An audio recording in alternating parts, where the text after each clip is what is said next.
안녕하세요. 새벽이슬 이선영 목사입니다. 반갑습니다. 오늘 또 한 주간 느헤미야를 가지고 하나님 말씀 함께 나누겠습니다. 오늘 말씀은 특별히 느헤미야 2장 17절, 18절 말씀 두 절만 우리 같이 보도록 하겠습니다. 후에 그들에게 이르기를 우리가 당한 공경은 너희도 보고 있는 바라.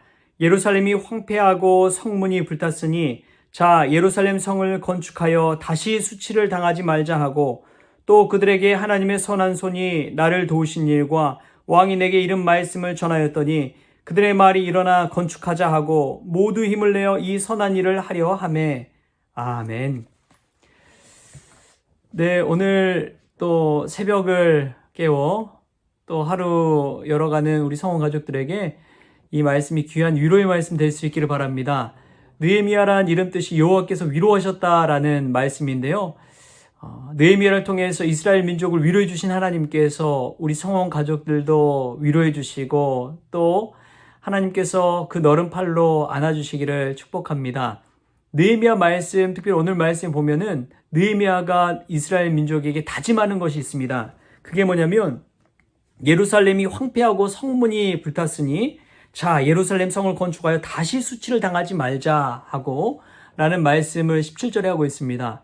다시 수치를 당하지 말자. 이 말은 역사적으로 되돌아보면은 완전히 율법 또 하나님의 법도를 지키지 못하고 죄를 범하였던 이스라엘에게 바벨론이란 나라가 침공해서 완전히 멸망해 버렸습니다. 나라를 잃는 서름을 겪게 되는 것이죠. 그 모든 것의 근본을 따지고 들어가 보면 죄성을 볼 수가 있습니다.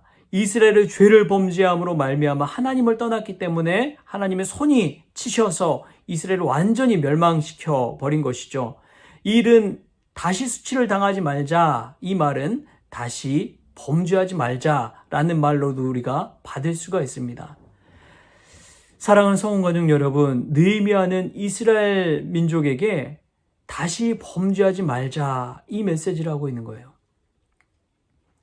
예수 믿는 사람들이 죄의 대속을 얻어서 예수 그리스도로 말미암아 구원함을 얻었다고 그렇게 고백을 합니다. 그런데 삶을 돌아보면 다시금 범죄하고 주님을 멀리하고 떠나갈 때가 얼마나 많은지요. 그때마다 다시금 하나님 앞에 나아가 엎드리고 십자가를 붙들고 나아갈 때 하나님께서 선한 손을 펼치시고 도우시는 것을 경험하게 됩니다.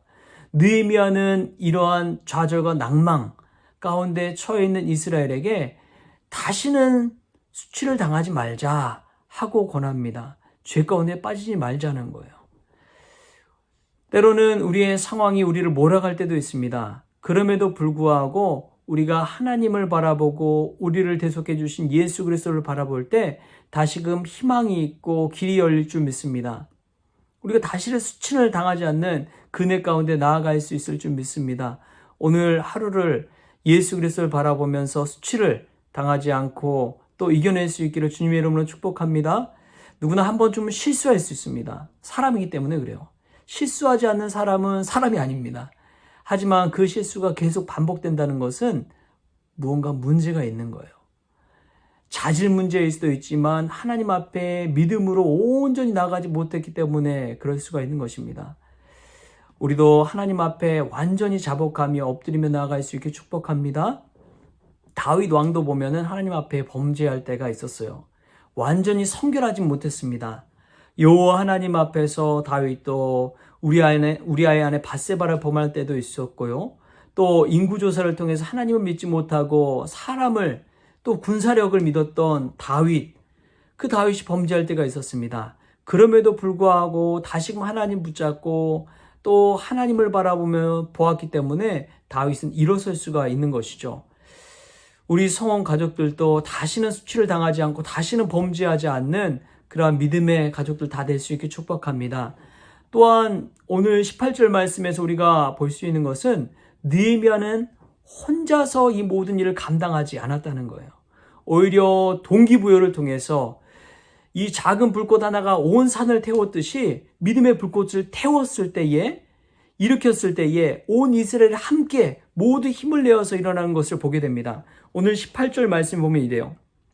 그들이 말이 일어나 건축하자 하고 모두 힘을 내어 이 선한 일을 하려 하며 모두 힘을 내어 이 선한 일을 하려 했다고 나옵니다. 왜 그런지 아십니까? 그것은 느헤미야가 간증했기 때문에 그래요. 하나님의 선한 손이 돕는 그 일들을 자기만 알고 있는 것이 아니라 그 은혜를 모든 이스라엘과 예루살렘 백성들과 함께 나누었습니다. 어떤 일이냐? 하나님의 선한 손이 나를 도우신 일과 왕이 내게 이른 말씀을 전하였더니, 그럼 왕에게 그러한 허락을 받고 건축자재까지 다 도움받고 가는 일들까지 교통비나 이런 모든 것까지 지원받고 하는 것은 사람의 힘으로 할 수가 없는 거예요. 하나님의 손이 도왔기 때문에 가능한 것입니다. 그 일들을 하나하나 예루살렘 백성들에게 알려주자. 이것은 하나님이 도우시지 않으면 불가능한 것이다.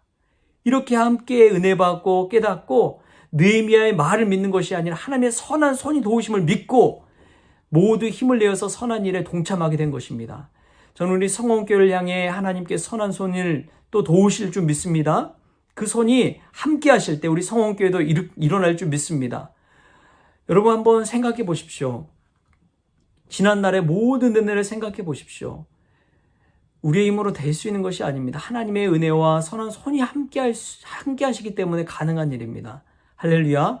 하나님의 선한 손이 우리 성원교회 위에 함께 하실 줄 믿습니다. 그것을 믿고 느헤미야처럼 이 교회를 아름답게 세워갈 수 있는, 또 이 민족과 나라 위에 기도할 수 있는 우리 성원 가족들 될 수 있기를 주신 예수님의 이름으로 축복합니다.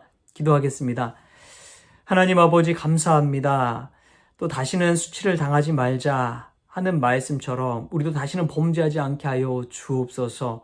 무엇보다도 선한 일을, 하나님의 선한 손이 함께 하신 일을 서로 간증하게 하시고, 한 사람이 아니라 우리 모두가 함께 일어서서 하나님의 선한 일에 동참할 수 있는 그 마음을 허락하여 주옵소서. 감사하며 예수님의 이름으로 기도합니다. 아멘. 오늘도 주의 선한 손이 우리 성원 가족들과 함께 하기를 주님의 이름으로 축복합니다.